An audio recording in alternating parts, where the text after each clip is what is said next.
the Grey Pill Podcast, where truth's unveiled, exploring the depths beyond what is retail. Conspiracies, esoteric knowledge so enthralling. Open up your mind, let's dive into the sprawling. Oh yeah. Grey Pill awaken, question what you know. Peeling back the latest, let your curiosity grow. Uncover hidden realities, break the mold. Come take the journey, let your mind unfold.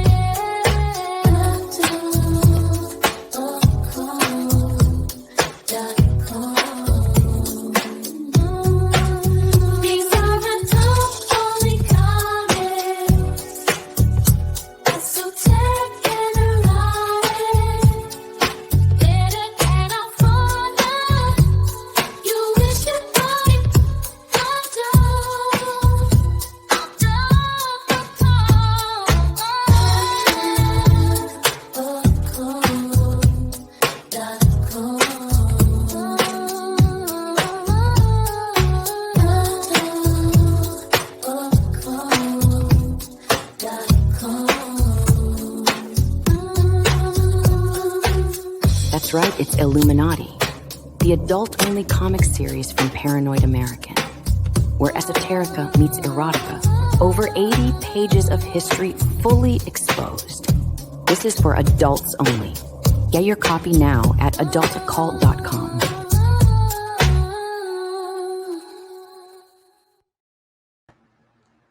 What's going on, everybody? Welcome to the Grey Pill Podcast, another episode of Pantheon Project, aka Elohim Etymologist. Here with my brother Adrian. What's up, dude? What's happening, Jules? What's happening, fans? Thanks for tuning in.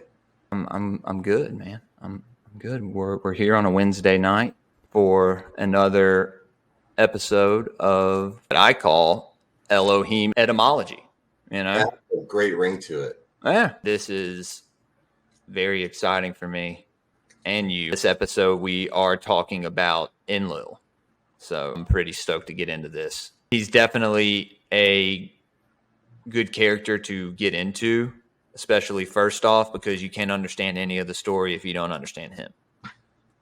And the same goes for Enki.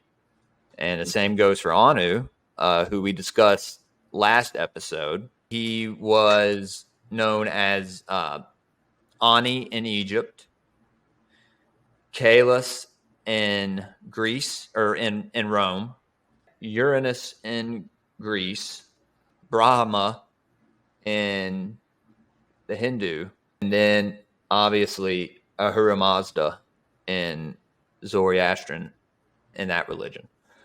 And I know you have your own chart where you have him in tons of other cultures. I think Japan was one of them, and you had the South American names. Well, yeah, I think it's important to explore the most impactful cultures in Earth history, and it could be short-sighted to only think about the Sumerians, the Egyptians, Babylonians, Greeks, and Romans, right? Those are the household names, the most common mythologies taught to young students in schools, and there's so much more to the story. Now, those are important because they're the oldest, but it's really fascinating to look at the South American traditions and make an attempt to compare, contrast, correlate who these people were described as in the last 1,000 years or the last 2,000 years compared to Middle Eastern cultures writing about them on clay tablets 6,000 plus years ago. Yeah, man. It's very exciting to get into. And like I was saying, you have to understand a few certain characters in this story. Because that's basically what it is. You could look at it as ancient history or ancient aliens, but it's really just a story It's good to read these books because I don't know if you really could understand it without reading these translations. We're here to break down, who people have been worshiping and praying to for thousands of years now, and we're kind of here to link that throughout the ages, throughout all these cultures and civilizations. I think that's important to do. So yeah, last episode we did Anu, the king of heaven, or you said the supreme ruler. That's what On meant. Yes. Are there any other names that he was worshipped as or known as in any ancient texts, other than what I mentioned? Yeah, you touched on the big ones. Right. Ahura Mazda is certainly runs rampant in the Zoroastrianism traditions and the Persian cultures, and that's one that I hear more of when random YouTube documentaries are popping on the algorithm, and you hear this similar story but different names, and I just find that to be very fascinating. Like Tibetan Buddhism, Adi Buddha is one possibility for the supreme ruler's name. He represents the primordial Buddha, or the original source of all Buddhas, and is often depicted as inseparable from the nature of reality itself. We could spend countless time going through the names of each cultures, but we touched on the life events of Anu in the previous episode and his impact and what he started, which was managing, running, ruling this colony outpost breakaway civilization on Nibiru, which stemmed from the Sirius cultures, right? Yeah. But in those days, according to legend, family members were also power hungry. So it wasn't uncommon for a son or a son-in-law to physically, with violence, overthrow their father or grandfather or uncle. So because Anu had learned the mistakes of the past and seen the political struggles, he maintained rule on Sirius, on the home throne planet of Sirius, while his successors, Enki and Enlil, he stationed them on Nibiru so that there would be a separation. They couldn't, not that they would, but if they would, they couldn't stage a direct coup to overthrow Anu. That's why the separation existed. Then when Project Earth happened and Project Adam and all the events of Genesis started to proliferate, then Enki and Enlil were running the affairs of Earth, and Anu split time between Sirius and Nibiru, and then those historic visits to Earth that are depicted in the tablets. Okay. Interesting, dude. So you're saying that Anu wasn't on Nibiru? Not full time. Not full time. Okay. We get into this in the later Pantheon books, like part 2. Right. And before I met Benson, we don't want to spoil anything. Yeah. Before I met Benson, that was the first I'd heard of it.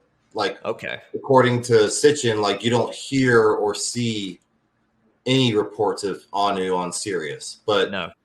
Once you dig a little deeper with the sources that Benson and I reference, there's a case that you just follow the order of events, and it does make sense by the reasoning of maintaining political safety to have separation from any potential uprisings. Was he on Nibiru first and then he moved back to Sirius? Other way around. So when he met Maya, the Queen of Orion, the Orion star cluster, Was he on Sirius? Yes. Okay. Because the original, that marriage unification was to unify the Sirius and Orion systems, not the Nibiru and Orion systems. Like Nibiru, Sitchin did great things by bringing Nibiru to light, but it almost overshadowed its own origin story of Sirius. But perhaps Sitchin just wasn't aware or hadn't done that angle of research to go back farther. Probably not. I mean, dude, his whole life, it seems,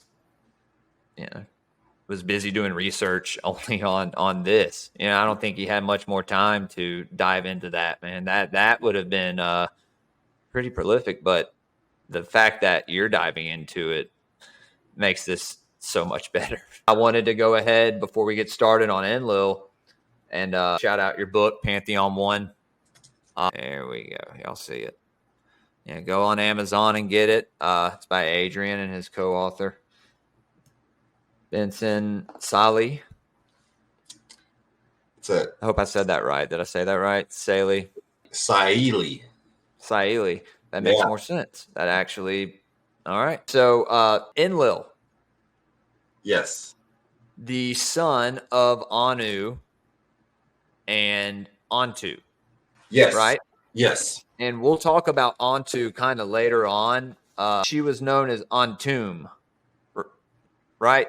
That was another name for her? Yes. I've dived into Ishtar, and I've dived into Ninmah, and even Enki's wife, Damkina, and Ereshkigal, but not too much into Antu or Enlil's wife for that matter. Ninlil, or what she was previously referred to as Sud. Right.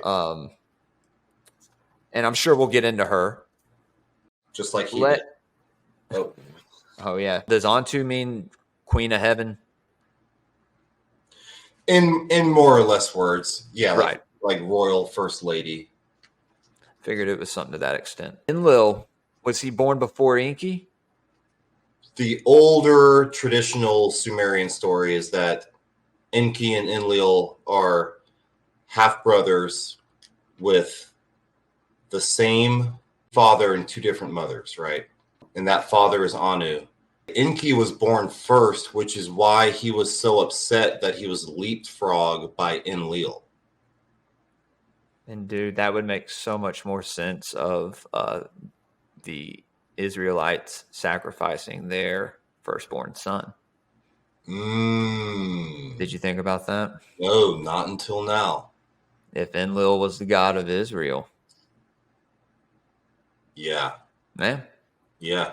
In Pantheon, we discuss a scenario where Enki was actually born by a different birthing process called parthenogenesis from asexual reproduction. So it creates even more of this divide or division, or it separates those two, Enki and Enlil, a bit from like even their genetics have some sort of difference, which... I mean, Enki was an egg birth, right? Yeah. According to Morning Sky and a lot of the other references in Pantheon, yes. So that means Enki was a homunculus. Like reptilian, like, we have 1/3 reptilian. Reptilian homunculus, dude. So a homunculus is basically a little man created by alchemical means. Shout out my boy Juan Ayala from the One-on-One podcast. Had him on last Friday, dude, and he is the first homuncologist. So he says, and I mean, he brought this into the mainstream, and this is something that Paracelsus, Aristotle, Rene Descartes, Crowley, like all the old, occultists and alchemists talked about this stuff, and Juan really brings it into the mainstream. I'm pretty sure Cat Williams brought up the homunculus on the Joe Rogan interview. I believe so. Yeah, man, but it's basically a whole alchemical process, and it's pretty grotesque, like the OG way of creating a homunculus. But and I want to get into it right now, but maybe I'll tell you after. Yeah, man, maybe Enki was that OG homunculus. When you talk about the whole, you said parthenogenesis. Yeah, parthenogenesis. Parthenogenesis. Okay. Let me just offer a quick like, take at that. Like, of course, yeah. A lot of homunculus definitions kind of point to like a small, deformed humanoid, like fetus and all that. But I think what you're getting at is just like a newer, unique, never before encountered life form in whatever planet or realm we're dealing with. It's made the same way as a homunculus would be made, inserting the sperm, or in this case, an egg, into something to house this. Like in vitro. Yes, yeah. In vitro fertilization, yeah. Also, what I was going to say is, in that case, maybe if he was born by an egg birth, does that make him one of the first, like, royal reptilians that we know of? And if it does, is Maya the queen mother? Like, I don't picture them as scaly lizard reptilians. Perhaps they were just humanoids who had reptile style births, and that was their reptilian characteristic. And then that kind of terminology got skewed over the course of time, and now it means evil shapeshifter, demonic world controller, right? Yeah. But perhaps it started as just like, these people have a unique way of giving birth in their galaxy. It's something that's alien to us to begin with. Mm-hmm. Alien meaning something that, something that we don't know about, something foreign. Reptilian. Yeah, dude. Yeah. I mean, everyone knows about the reptilians and their cavern systems underground. Yeah. That lead to Hollow Earth. Yeah. Yeah, man. And we can talk about that whenever you want to, bro. We could do a whole episode on Hollow Earth. I'd love to get into that with you. I could sit there for an hour or two by myself and talk about it, but I'd rather have one or two people to discuss it with me. It's a very lengthy topic, so that's a lot of weight to put on yourself. But I mean, I'll do it. I'll have to brush up on my Hollow Earth lexicon.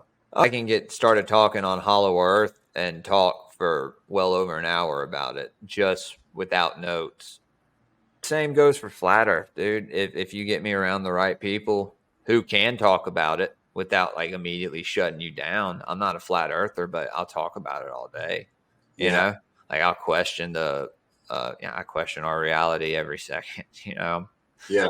I'm crazy. I'm a conspiracy theorist. Yeah. I had a deep flat earth conversation today. Then we listened to a podcast where this guy was trying to push it, and we didn't finish it, but it's kind of one of those like paradoxical, annoying concepts. Yeah. But also fun to consider. And the only way I think the earth is flat is if the whole thing's a simulation, a computer simulation. And then in that I'd have to agree with you on that. Yeah. And then I feel like if, in that regard, then the rules can change day to day based on the programmer. Think about like the observer effect in the double slit particle experiment, right? Like, what if when you go to space, as you get closer to breaching the atmosphere, because you are the observer affecting the outcome, then the laws of space and astrophysics start to manifest and you become susceptible to those laws, right? Right. But then say you're in this flat Earth mentality, and you start approaching Antarctica trying to find the edge of the Earth circle, and you see the ice wall, maybe there is something beyond that because you are now observing and affecting the reality. And perhaps if it's a simulation, then you could find what's beyond there, because like the computer program is like generating in real time as you proceed. Right. And I always take the simulation theory into consideration. We could go deep on that, and I think a lot of people would definitely like to hear that discussion. Yeah. So it all ties back to what we're talking about, because how did these aliens get around space? How did they land on Earth so effortlessly? Were they traveling through space in straight lines, or were they bending space with wormholes? I mean, they were so advanced. I can't imagine they were just filling up their jet rockets with gasoline, rocket fuel, and doing it the way we do it. I've thought about that too. How else would they be able to get? I mean, that's a long ass way, you know, from Sirius to here, and to do it successfully with like you don't hear about spaceships in the Sumerian tablets like crashing, right? Nope. Well, Yeah. maybe once. Apparently, some of the earliest missions to Earth before Enlil, those people had issues with the asteroid belt or the hammered bracelet, and there were some failed missions then. But beyond that, like there were missions to Earth before Layla. we discuss it. Yes. There was even an Anunnaki on Earth when Enlil landed called Elohim, who was a geneticist and showed yeah, dude. Yeah. So it's like This is my first time to hear about that. Where is that in Pantheon 1? So it is literally in the final chapter. 24? 25. 25. Yep, with like almost 3 pages from the end, you'll see a paragraph that starts, "To his listeners, Enlil's announcement was alarming." To his listeners, Enlil's announcement was as alarming as it was exhilarating. The news that he was on a planet in the planetary system of Buida did not exactly surprise King Anu. It was no secret that he had long dispatched Elohim, his fiercest loyalist there, and if he wanted a veritable place of refuge, that was the most obvious direction to head. Indeed, the Syrian Space Center's engineers confirmed that Alalu's words were indeed being beamed from well beyond Sirius. It's almost like they were this before. That's fascinating, man. Yeah, before those waves of 50 heroes came with Enki, it's like there was a secret recon force sent out earlier, like a smaller, more special operations type with Elohim as a kind of a planetary scientist, but also skilled space traveler. So somehow he had made it to Earth before Enlil and set up camp and was there to welcome him. And he was the one when Enlil landed and shot a snake because he was scared. He killed a snake. It was Enlil that kind of got on him about it, asking him like, how could you kill the first sign of life that greets you on a new planet? Wow. So he was enlightened. It sounds that way. Yeah. Enlil was a piece of shit, dude. He does not sound like a fun guy. Not the right energy for planetary peace and coexistence. Anu did right by usurping that throne, you know? Yeah. Definitely. Yeah. When does Enlil first come into the picture, man? Great question. I don't have a year that he was born. Neither do I for Enki, but it would have to be predicting like in the 500,000 year ago range. I mean, these probably a little more. I mean, call it 550 to 600, which is crazy to think about. Like someone being born that long ago. It's absolutely mind blowing. But by the time the Anunnaki were coming on a mission to Earth with waves of heroes, those two people, Enki and Enlil, were already princes and rulers and established royals on Nibiru. So it's like, I don't know what the translation is or the equation. Like 1 human year is 7 dog years. I don't know what that Anunnaki calculator is, but if 500,000 years ago they were already adults and princes, then they could have been born 600 to 700,000 years ago on Earth scales, right? Yeah. So for them, it's just like growing up, going to college, getting an education, and military affairs, space travel. Because folks have to remember 1 year on Nibiru is 3,600 on Earth. Correct. Yeah. Correct. So, and that's 1 shar. We discussed that on the last episode. Yeah, man, that's it's a long time to live. And you know what else? Like, how did their lifespans change? We see in the chronicles how the Anunnaki, after time on Earth, their health would be affected. After hundreds of thousands of years, they would start to show signs of age faster, right? Like Ninmah is a great example of that. Yes. Anu would leave for generations and come back and still look young while his offspring are visibly aging on Earth. Yeah. And so I'm curious, like, what was the condition like on Sirius, and how did that affect Anu in between Sirius and Nibiru, and vice versa?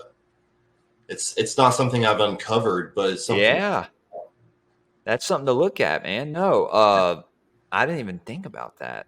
I mean, do you think he aged at all, or is there something maybe that he could have eaten or drank? You know, we know he offered up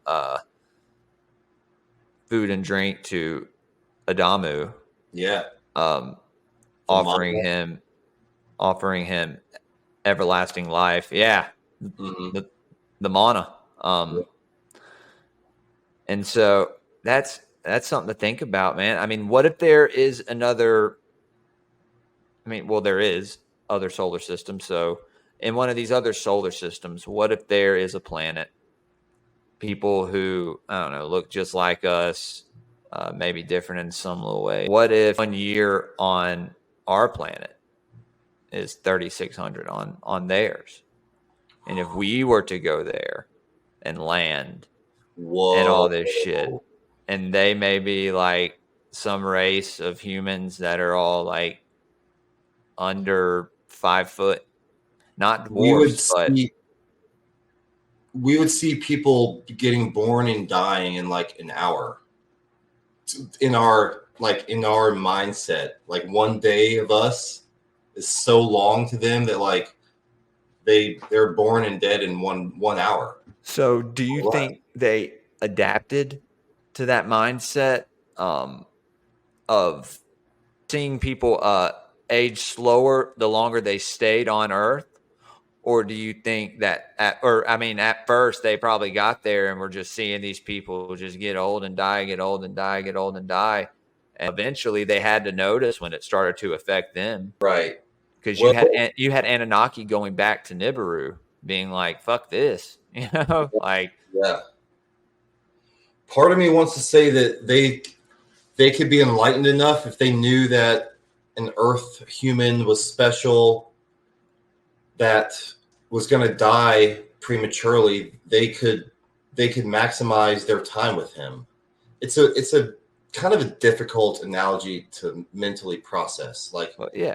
I'm trying to put myself on that other planet where our year is 3,600 of their years. I'm like, if I knew this human was going to live for 1 hour, and that's his whole life, it's like, how does my hour with him look? It's weird, right? So that's a better way to ask. The perception of that hour, that is that other human's life. Yeah. Wow. Oh my God, man. But I didn't even think of that. Like I didn't think of perceiving the time like that. But dude, check this out. I think they adapt to the home conditions, because you go there, and even though you're But how used fast? to, probably takes some time. It probably scrambles your mind, because you go from a day here or a year here, and you go there, and it's like, for that human's life to be 1 hour of your previous concept of time, now their life probably has like thousands of days that you have to like go down to that level and experience. So you're almost entering a new dimension by itself. Yeah. With new rule. Yeah. And so many words, man. Yeah. Yeah, that's definitely something to dwell on and think about and discuss further. I'm sure we'll bring that up again. Yeah. Like, bro, that's fucking awesome. I love how this whole show has been a deep dive in Enlil. Yeah. A deep dive on Enlil, and we've only talked about him for 10 minutes. No, we're getting to him. We're getting to him. Yeah. Oh, yeah. Foundation of what is happening out there. It's like, now Enlil is born into royalty, space traveler. He seemed to be taught and educated in everything associated with militarism. Right. The Lord of the Skies, the chief sky god after Anu. So like Anu, he kind of took over that title as like the Earth version of Anu. Okay. But we should also back up just a hair, because we established that Enlil is the son of Anu, the half brother of Enki. But there might be a little more to unpack with like the laws of succession and who was supposed to rule on Nibiru first. Of course. What happened then? And then all that kind of simultaneously coincided with the escape of Alelu to Earth, which is how Pantheon 1 ends. But we can still talk about Enlil and this character without giving any plot points away, because it's very important. It is, man. And I was going to ask, so you said on the last episode that Enlil's number was 7, correct? Yeah. Yes. Okay. What's Anu's number before we get off of him completely for the episode? Enlil was 7 because it was the 7th. Earth was the 7th planet, counting from as Pluto number 1. And because Enlil was the king of the Earth, that's why he was granted 7. I was just interested in asking that. Yeah. Anu may not have had a representative single-digit number like that, but I'm definitely going to look into it. But on their ranking system, Anu was 60 and Enlil was 50. Okay. I was thinking that Anu may have identified the best with Odin. But then I thought about it, and I already have my interpretation of the Norse pantheon. Yeah. And it's Enki. Yeah. It's his bloodline. And Loki is basically Enlil. Yeah. And the frost giants in Jotunheim are the blue bloods. They're blue frost giants. The main reason for the whole Norse pantheon being tied to Enki is because of Dumuzi and Balder. It's the exact same story, man. It's the same story as Tammuz. And that's another episode. And Loki was a trickster in Norse mythology. So and some say a shapeshifter. I think it was Enlil. I think that the trickster nature was him tricking humanity. you're right, man. He's a shapeshifter because he shifts form from the ruler of the Anunnaki to the perceived god of humans. Dude, maybe Anu was Odin. No, I think Odin was Enki. You think Odin was Enki? Okay. Loki was Enlil. I'm saying Loki was a trickster like Enlil. Okay. And I think we can make this into like a documentary and really just like lay it all down and tie it all. We will, dude. Maybe we will. And I just wanted to throw that in there. But we're talking about Enlil, so let's get back to that. Son of Anu and Antu, brother, half brother, or you could say stepbrother. Yeah, stepbrother even, because I mean, Anu. There's a chance Anu is not the true father of Enki. So would Enki even have a dad? No. Daddy issues. Shit. I wonder if that's why he was so promiscuous. Bro, like, does that have anything to do with the demiurge and Sophia? Let's unpack that. I'm sorry, man, but it's something that you got to ask that question. You know? Yeah. We can get into that, man. Gnosticism is a very deep subject. It's very interesting, and it's one of the things that first got me into the occult and the esoteric was reading the Nag Hammadi scriptures.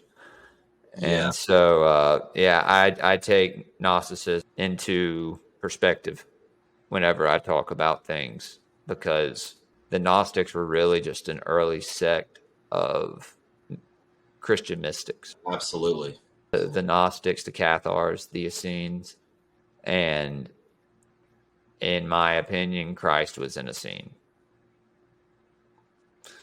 He may have been a rabbi, he may have been culturally Jewish, but he was an Essene. His mother was an Essene.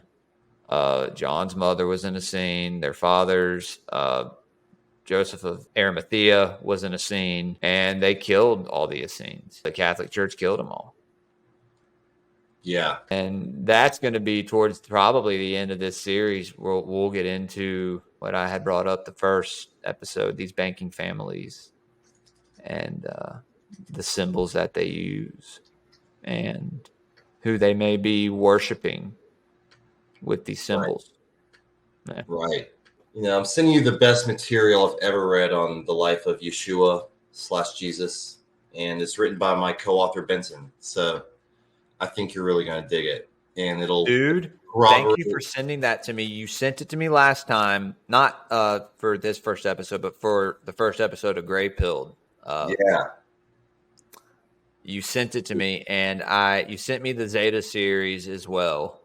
Oh yeah, but I somehow lost the other one. I have the Zeta series because I hadn't started reading the other one yet.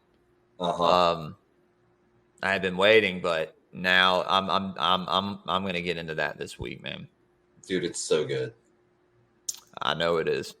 It's dense. It's Christian history, like all those historians in the first century, like it's dense, but it's mind blowing. Dude, that's why they took mysticism out of the canonized Bible, because they didn't want people to look into Christ like this. Right. Not to question him. No one put words in my mouth. I don't question Christ. I know that feeling of the Holy Spirit. So I know he's real, and I walk with him every day. I try, no one's perfect. But that's not what it's about.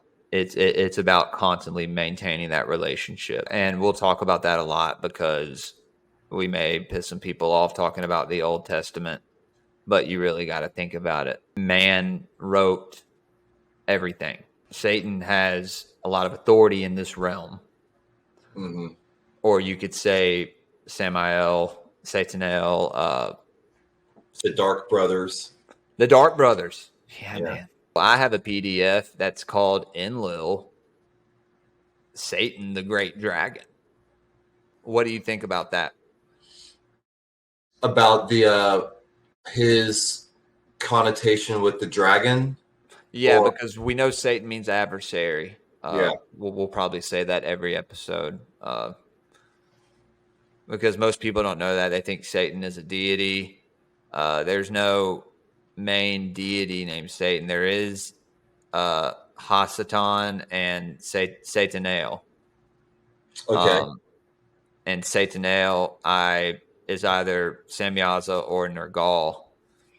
I'm not too sure. It's very hard to do deep dives on Samyaza because there's not a lot about him. Right. You don't know where he comes from. Well, you know he's in a GG, right? Yeah. And dude, I sent you that screenshot from that Manly Palmer Hall book where it talks about him being the regent of Mars. Samael, who I've identified with Samyaza. Yeah. And we know the Ajiji came down from Mars for Marduk's wedding. So I found that mind blowing. I was like, oh well shit. If that doesn't confirm what I've been saying about this particular deity, I don't know what does. Even the mystics and the occultists looked at Samyaza or at Samael either etherically or physically being from Mars.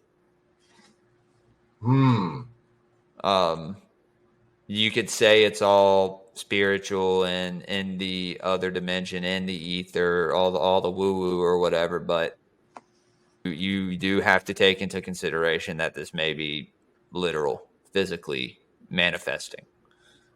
Do you think he was Anunnaki who got sent off to Mars or stationed or banished to Mars? And the conditions of Mars in the atmosphere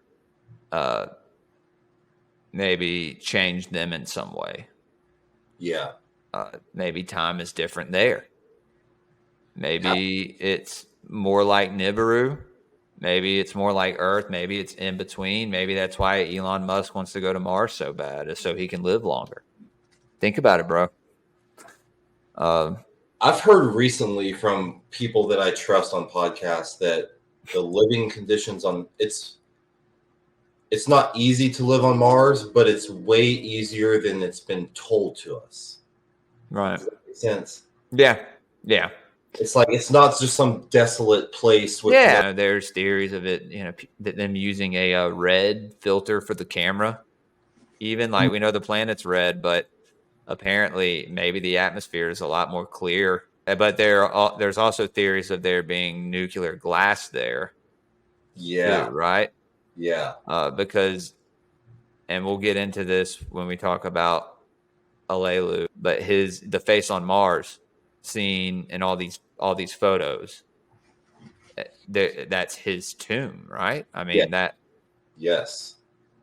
Or is that Anzu's tomb? Because they were buried right next to each other. Yeah. Anzu died shortly after Alelu. Shortly after. Yeah, when Ninma came back by, or maybe it was Damkina came back by and he was like dead. It's actually kind of sad. Yeah. Not to get all gay about it, but yeah. I know what you mean. It's like, you know what I mean. He was his aide de camp.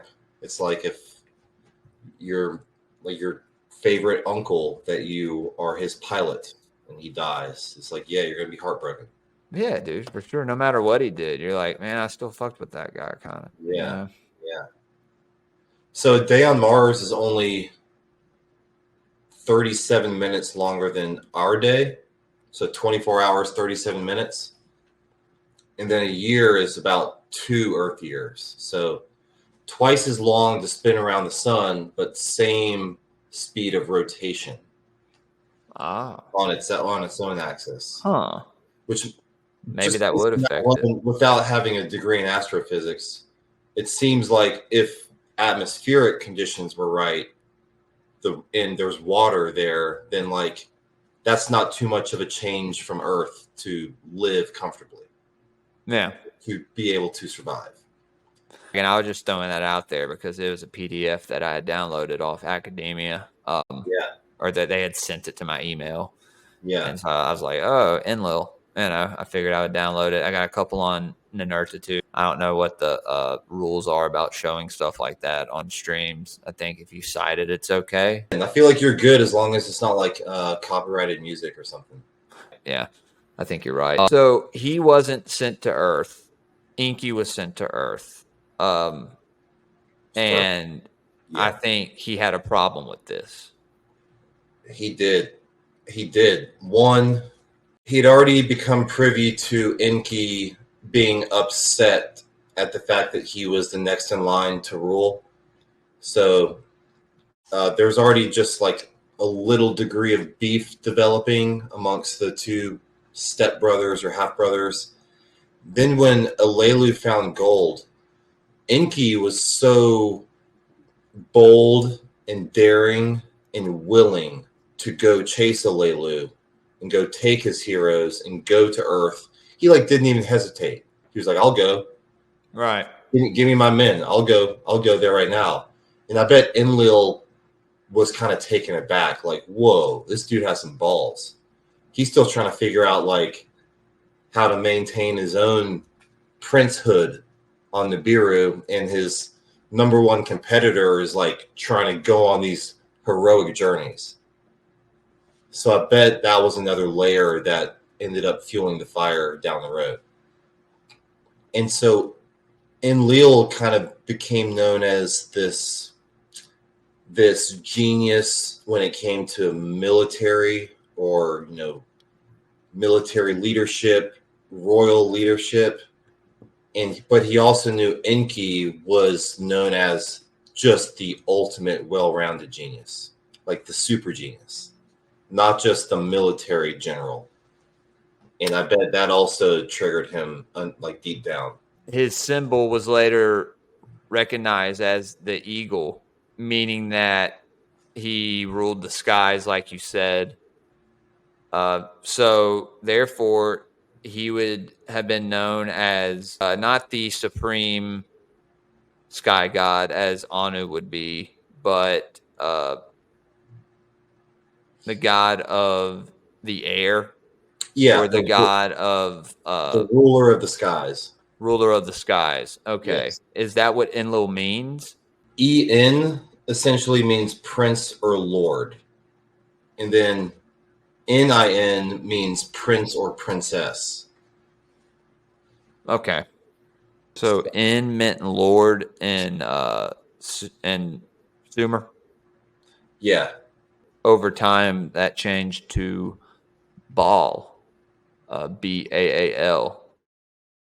Yeah. In Phoenicia and the Canaanite pantheon. I think it's Baal Haman, maybe? Yeah. Yeah. So it's Baal Zebul, Baal Haman, and Baal, I think it's Zephon. And then you relate Zephon to Ishkur, I think. Yeah, that's what I'm finding. I know that Ki means earth. So right. Enki, prince of the earth or lord of the earth. Lord of the earth. Yeah, Lil seems to be, everything I'm seeing is air. God of the air, Lord of the skies. When you see Enlil, that reminds me of El. You can find those two letters in that word. It's a gender neutral name with Hebrew and Greek origins that just means deity or God. But I bet there's this Hebrew or Greek. It was actually, he was El back in Babylonian times, so that's older. It literally just means like God with a lowercase g. It's the common Semitic root meaning of God, the chief god of the Canaanites. Okay, so El, that's Babylonian, Phoenician, that's Enlil. Yes. All right, because I was confused last episode. I thought that Anu was El, Cronus, Saturn. I didn't even think of Uranus, Caelus. Now we should this is very important, and we do talk about this in Pantheon. A lot of these terms were titles that were repeated over the course of time. The same title could be used for a different person. So like Enlil was his name, but he was also the Enlil, if that makes sense. So someone else could have been the Enlil of a different generation, or Anu could have been the El of a previous generation. They're kind of like interchangeable uses. Interchangeable. Like say your name is Prince, right? So Prince is the prince, but somebody else was the prince before him. Does that make sense? Yeah, it does. And that's it. It's more, it adds confusion, but we hope that clears it up. Just as you start reading Genesis and getting into it, different people were the lead god from the perspective of the humans on the ground. Different people were the Enlil of the time. They didn't. Okay. I don't think they knew or called him Enlil. He was just God, right? Right. But amongst the pantheon and the rulers, it's like Ishkur is the ruler of Earth for this zodiacal period. He's the Enlil of the Earth. Right. Okay. Like when Marduk was granted supremacy, Ishkur was the Marduk of the air. Yes. Ninurta was the Marduk of war. Same concept. Here's a brief sentence from a much later chapter in Pantheon. Like this is probably book 6. Okay. And it's just an excerpt, but I hope it confirms what I'm trying to say. Let the wise and knowing discuss them. Let the father recite them to his son. Let the ears of shepherds and herdsmen be opened. Let them rejoice in Marduk, the Enlil of the gods, whose order is firm, whose command is unalterable. So it's a name for a person, but also a title that's used for the number one on Earth. Okay, so that makes more sense to me as El. So when did he become known as Jehovah or Yahweh? Because Yahweh is a Canaanite deity as well. Yeah. This is after the birth of Adam, because nobody other than the humans in those first 5 books of the Bible, like it wouldn't make sense for another Anunnaki to call him Yahweh, right? They would call him Sir or Prince Enlil or Commander. He was the Yahweh to humans who worshipped him. So I'm saying it starts with the tribes of Adam, then it goes into the Abraham and Moses traditions. Okay, so was he known as Yahweh or Jehovah before El? In the time scales, I think El is definitely first. Yeah, because we have the Elohim, right? Mm-hmm. And obviously all the archangels, Michael, Gabriel, Raphael, Uriel, Azrael, Phanuel. I mean, yeah, that lines up, and the archangels are sons of Enlil, like we've discussed. Yeah. Just a theory. We don't know for sure, but we're looking into it. Yeah. Then that would line up with Enlil being El. So full circle, brother, once again. Uh-huh. All right. And so then Jehovah and Yahweh were both interchangeable names, right? Yes. Okay. There's way too much proof proving that this entity, Enlil, is Jehovah. Yeah. And there's way too much proof that the way Jehovah acts is not someone to create this world, this universe, Christ, love. And here we go back to the dragon, bro. When you read about Yahweh and the tabernacle, and it's filled with smoke, right? So you have this tent, and it's filled with smoke. And he has them fetch him, what, like 60 cattle, certain amount of gold, virgins, all this shit. And you're like, oh, this is for a sacrifice. And it's like, or is this just a fucking dragon eating all this shit? Yeah, man. Because if you watch The Hobbit, the first one, and you see the dragon in his cave with the gold, he's rolling in it. And like, and that goes to talk about the monatomic gold that we were talking about. And now you have all these celebrities worshiping gold. James Franco and Marina Abramovic, you know, the high priestess chick who is like down with the Clintons and everything. Yeah. They had, of course, they would put it on YouTube. It's like, what way to create a conspiracy theory faster than doing a blatant like ritual with a high priestess? Right. You know, Jay-Z did the same thing. Lady Gaga did the same thing, and they think that people are so stupid that they don't recognize. And then Vladimir Zelensky, the president of fucking Ukraine, makes her like head of international affairs or some shit, bro. It's clown world. Fucking clown world, dude. It's ridiculous. And we're sending $90 billion fucking dollars to them? Bro, don't get me started, man. That's my Saturday night show, dude. That's Schizo News Network territory right there. Gray-pilled rants? Oh no, dude. Schizo News Network. Me and my buddy Nate from Reality Czars, and my buddy Cody from that has the Oddfellows brand. Shout out Oddfellows brand. Shout out Cody. The shirt, real American real American hero.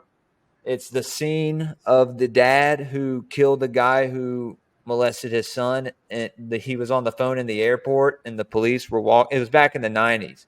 I don't remember his name, but it's on footage. They have it on film of the guy at the phone booth, and he turns around with the pistol and shoots the guy who they're taking to prison for raping his son. Yeah. And he ends up doing like 15, 20 years, maybe. I don't know how long he ended up doing. Death to all pedophiles, man. Absolutely. Yeah. Anyway, that's just a side note. I just thought that was interesting with the dragon. And, of course, that led us down a long road right there. Hey, we should stay on that for a second. I think that's fine, man. We can. I think they've psyoped dragon over time, and now I'm triggered. Because the dragon meant creator being. The dragon was an image that was revered in the Orion system.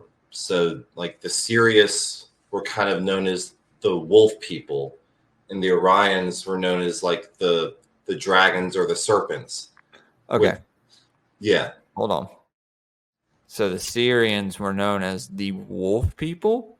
So, oh shit. So in Pantheon, bro. Granted, this is not Sumerian tablet stuff. This is more of the deeper research in Pantheon, whether it's whistleblowers or just alternative books that we cite. So also the African tribes too, right? Yeah. Oh yeah. Yeah.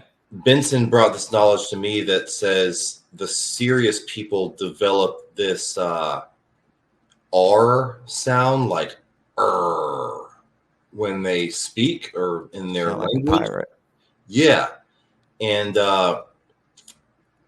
their humanoid form previously descended from like this kind of wolf creature, like over the course of billions of years.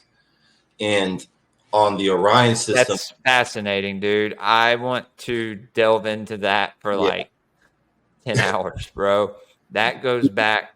See, and if you read the Book of Jasher, one of the Apocryphas. All right, so it's time for one of our side notes, bro, just like we did with the Phoenix. All right, I have my Book of Enoch out here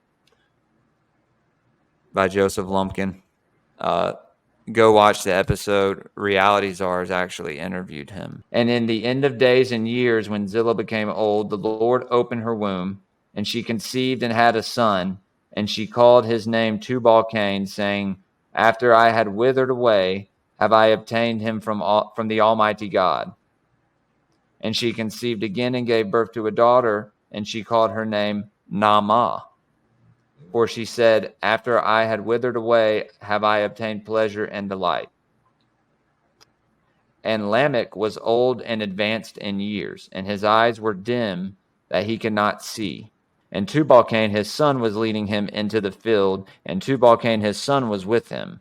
And whilst they were walking in the field, Cain, the son of Adam, advanced towards them. For Lamech was very old and could not see much, and Tubal-Cain his son was very young. And Tubal-Cain told his father to draw his bow, and with the arrows he smote Cain, who was yet far off, and he slew him, for he appeared to them to be an animal. Wow. Say what you will, that's not symbolic. That's not symbolic to me. Why would he have said that? He appeared to be an animal. He appeared to be an animal. He looked like a fucking animal. Not like, oh, he was running at me. He looked like a crazy man. No, he looked like an animal. No. Yeah. No. It's not said that way. And the arrows entered Cain's body, although he was distant from them, and he fell to the ground and died. And the Lord requited Cain's evil according to his wickedness, which he had done to his brother Abel, according to the word of the Lord which he had spoken. But yeah, man, that's in the book of Jasher and the book of Jubilees. Either one or the other. Look at what Azazel has done. Yeah, man. And Semyaza, who taught spells, to whom you gave authority to rule over his associates. Yeah, dude, we're going to get into it. And I have a note here. It talks about Shamsiel teaching the signs of the sun. Who does Shamsiel sound like? Sun. Sham. Shamash. Utu Shamash. Yeah, man. So Shamsiel in the book of Enoch is Utu, Shamash. Yeah. I think we can relate. I think if we sit down, maybe at some other time, we can like kind of do a little deep dive on linking these fallen angels in the book of Enoch up with, these Anunnaki deities. Yes, for sure. And like I said, I've already kind of started on that. So, yeah. But yeah, dude. Anyway, we were talking about Enlil at some point. Everything's it's all related. Yeah, bro. People are gonna like hearing all this anyway. But I find that story very interesting, man. I mentioned maybe Cain was the OG dog man. I've mentioned that before. Yeah, wasn't he supposed to have more hair than Abel? I mean, was that the mark of Cain? No, this is a different episode. The mark of Cain. Oh shit, man. Yeah. Some people think it's the mole that's on all our arms. Yeah. I have it. So it's on your left arm. I got one. Like a little freckle. That may be it, bro. Yeah, dude, we're descendants of Cain. I'm looking at it. Yeah. Well, at least we're not dog men. So there's that. But no, that's a different episode, bro. Yeah. That may be just a gray-pilled episode in itself. Yeah. What gave it away for you that this isn't the creator of the universe? This isn't the father of Christ?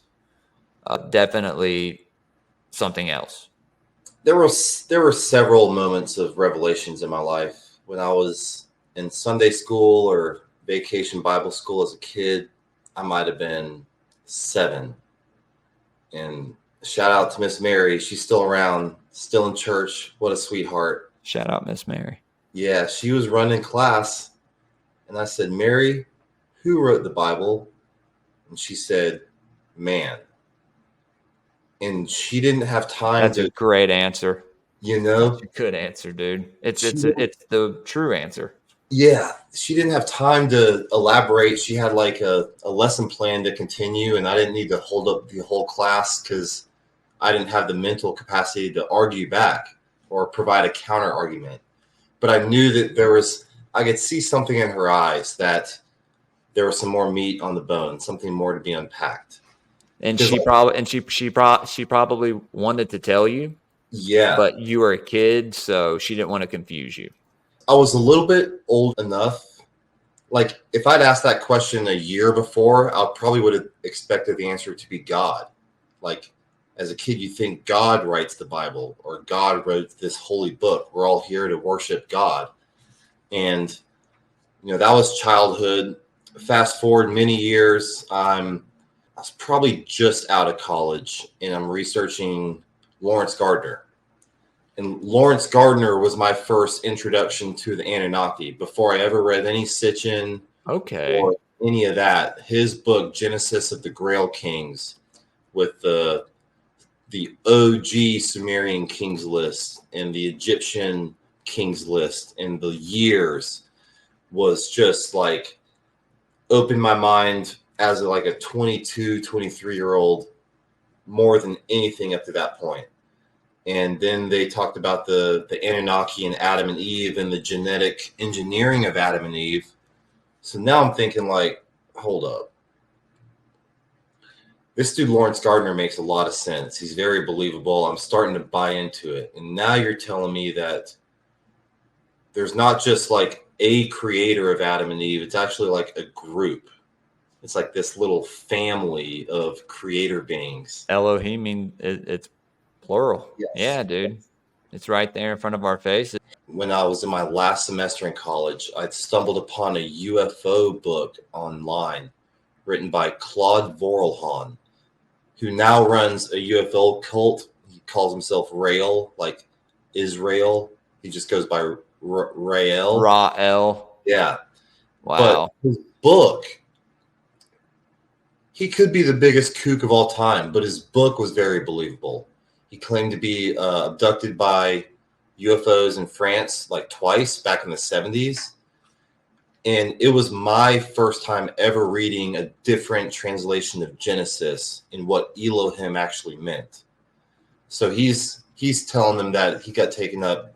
He's telling the audience he gets taken up in the spaceship, and these beings are just laying down all this knowledge for him and explaining what actually happened in the generations of Isis and with Adam and Eve, and why the aliens are here and why they first came here. And I don't touch on that book a lot because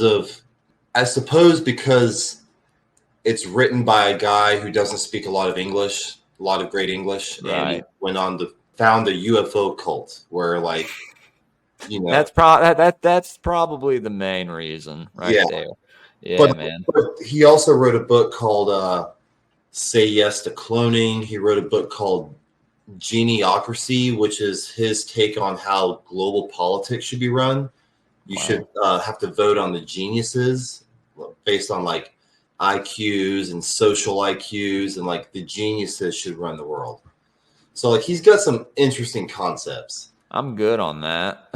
I don't want Bill Gates running the world. Man. Oh man! Well, he might fail the social EQ test. Well, here's my thing. I think Bill Gates may be full of shit, dude. I think same thing with Einstein. Apparently, Einstein's wife was the one who had all the juice, and he took the fucking credit for it and was basically a psyop. Dude, I'm good on Elon and fucking Bill Gates running the world, but Bill Gates probably just full of shit. I'm pretty sure he stole Microsoft. So, fuck you, Bill Gates. I first heard Michael Heiser before I heard Sitchin. Okay. And I'm a follower of Christ, and I have no problem with any type of Christian, no matter what you are, you know? Yeah. I mean, unless you're just like a weekend Christian. So party Friday and Saturday, repent on Sunday. Yeah. Yep. Repeat. And judge everyone for everything. It's the completely opposite of what Christ would have done. Now, I'm not saying don't uphold good morals standards because, Christ was a man's man. That's a whole different other rabbit hole to get down. Dude, we could get into him being a rabbi and rabbis having to be, get married and have kids. Yeah, he died and then rose again after 3 days, and I don't think he ascended right after. Me neither. That's just my opinion, man. It may change over time. It doesn't discount the story of Christ at all. He still ascended to heaven. I mean, that's where you get the Merovingian bloodline and all that, and that's a pretty deep rabbit hole. And I'm not making that claim that's the truth, but that holds a lot of water, It sure does. Yeah. And I know it makes people uncomfortable. I'm not trying to make anybody uncomfortable. I'm just questioning everything. It's what I've done for a long time, and it seems to work, Yeah. If you're going in the right direction, it's good to ask questions. And it's good to delve into different things. But I always come back to that Holy Spirit that is Christ at the end of the day. Like I said, it's helped me become a better man, a better father, better person. And that's important, especially this day and age with all the fucking shit going on. We were talking about earlier, clown world. It's important to have strong opinions about some things. Yeah. That's how I feel. It's important to speak up for what you believe in, especially if that is Yeshua the Christ or Jesus Christ, his way of living. If someone asks, don't be afraid to tell them like, yeah, I'm a follower of Christ. Christ is king.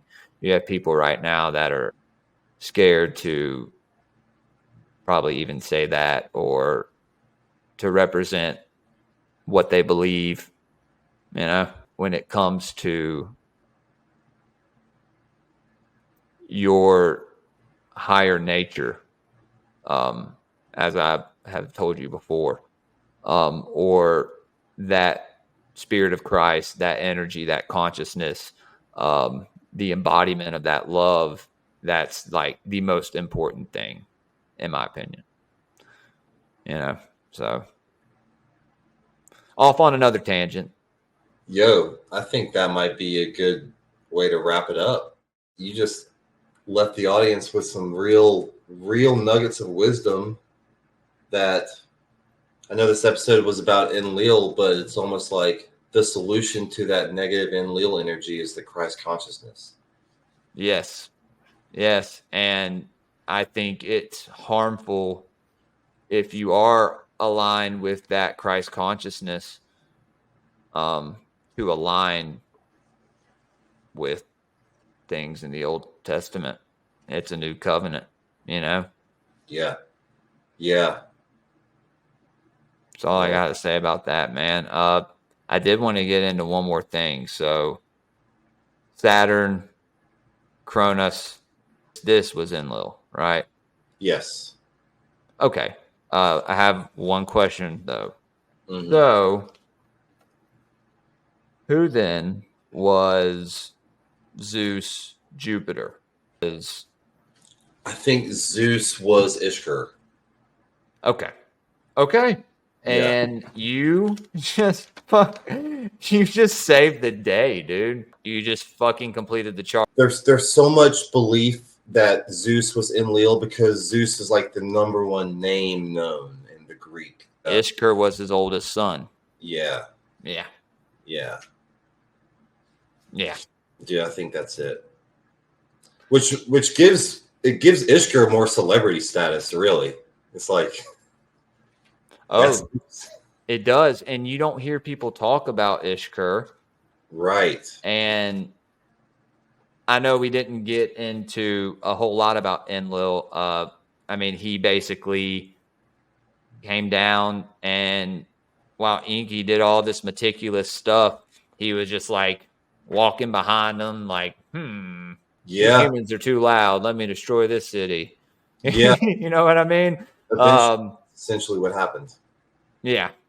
And so to get into what we were talking about earlier, there was this servant of his household named Sud, who he raped. And he was basically forced to marry and make her a queen, or make her, part of that. Yeah. Yeah. That was a way to atone for his sin, who became one of his children. Right. Yeah, man. Like, yeah. That's what we're dealing with here. What came first, the sin or the sin, Yeah. Yo. Where did that name? Yeah, man. And that's another episode too. There's going to be a lot of these episodes, guys. We're diving into every single one of these characters. You can better understand this by obviously getting the Book of Enoch, getting the Lost Book of Enki, because if you're into like the Anunnaki and all this stuff that we're talking about, then this book is very important, and it's worth reading too. It's one of the best stories I've ever read. Also, Adrian's book, Pantheon 1, will be referring to this a bunch. And depending on how many seasons of this we'll do, man, I mean, this could go on for years as you're writing your book. And we can just keep putting out the information that you and Benson are putting out on the book. Me and you could just put it out through Greypilled. And I consider you a part of Greypilled. So I want to see you thrive, dude. So whatever I can do to help you when you start the film projects on this stuff or anything, if I'm here, brother. So we're in this together. Yes, we are, dude. Yes, we are. There's no going in the Nibiru. We've burned the ships. Dude, yeah, next episode, I think we're going to talk about Enki, right? Oh, a fun one. Dude, yeah. The very goat. Fun one. Also, dude, my Pantheon list for him is he was known by a lot of names. Fit. Yeah. Yeah, dude. But some of his misdeeds too, his sexual encounters, I kind of want to get into that. But yeah, man, do you want to tell folks where to follow you? I'm going to put it in the description anyway. So, yeah, I'm on Instagram at Adrian West HQ. Have a website, adrianwesthq.com, and you can follow the book on Instagram at pantheon.series. And stay tuned for more as the year develops. Look out for the Audible version of Pantheon 1. Stay tuned for developments in the feature film adaptation space, and look out for more podcasts discussing all this fun stuff. Hell yeah, brother. Yeah, guys. Y'all go watch my episode that I did with Juan. I don't know when this will come out, but if y'all haven't seen episode 8 of the Greypilled podcast, it's me and Juan Ayala from the One on One podcast talking about homunculus, etheric gnomes, like so much shit. We had a good time, man. Anyway, y'all go follow me on Instagram, Greypilled _podcast. Twitter, Grey Pill Pod. I'm on YouTube, Rumble, Spotify, Grey Pill Podcast. I'm on Odysee and Bitchute as well. And go watch Schizo News Network. We're live every Saturday night. All those episodes are posted as well. And yeah, man. All right, brother. I'm going to play one of these ads in the outro. Okay. So good to see you, man. You too, bro. You too. Be safe. We'll be texting about something esoteric by the morning time. We will do. Be safe driving, and I will probably get that to you, if not tomorrow night, then Friday. So you can have it by the weekend. Great. All right, brother. Keep it real out there. Take care. You too, man. I'll talk to you later, bro. All right. Peace. All right, guys. Well, that was fun. Another Pantheon project. Elohim, Etymology. You know what I'm talking about. It was a good time, always, with Adrian. He's part of the Grey Pill family. You guys keep it real and stay grey-pilled. I'll talk to y'all later. Bye. And all American stickers, cryptids, cults, and killers. We got all your favorite conspiracies, all of that and more on our sticker sheets. Paranoid American stickers, they'll make you smile and snicker. False flags and secret society, all of these and more on our sticker sheets. Explore the unique with Paranoid American sticker sheets. Unearth tales of cryptids, cults, and mysteries through each sticker. These won't last long. Get yours now at paranoidamerican.com. And all American stickers, cryptids, cults, and killers. We got all your favorite conspiracies, all of that and more on our sticker sheets. Paranoid American stickers, they'll make you smile and snicker. False flags and secret society, all of these and more on our sticker sheets. What the heck are you waiting for? Discover the extraordinary with Paranoid American sticker sheets. From cryptids in the night to cults out of sight, each sticker is a unique find. Get yours now at paranoidamerican.com.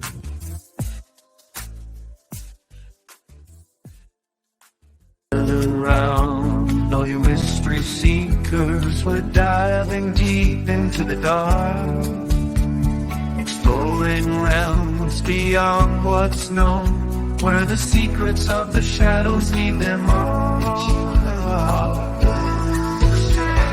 Come take a ride on the Grey-Pilled Express, where esoteric knowledge is our guest.